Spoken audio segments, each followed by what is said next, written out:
Okay, maggagata tayo ng alimasag. Ayan hinati-hati ko at masyado malalaki. Ayan yung gata ng nyug.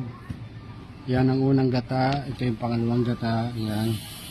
Itong bawang, sibuyas, luya, siling, haba, at bawang.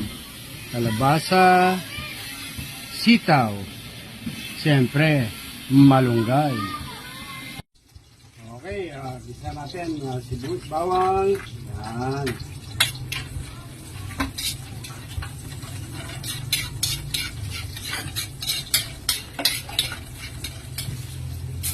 Sibuyas.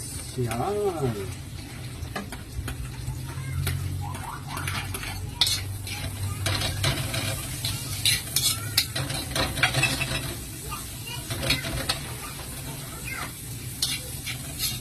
Tulog natin kalabasa.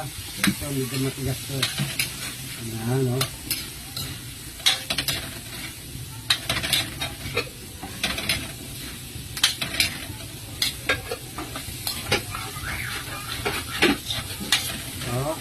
kalabasa. Lagyan natin ng konting alamang. Hindi natin pa ang alamang.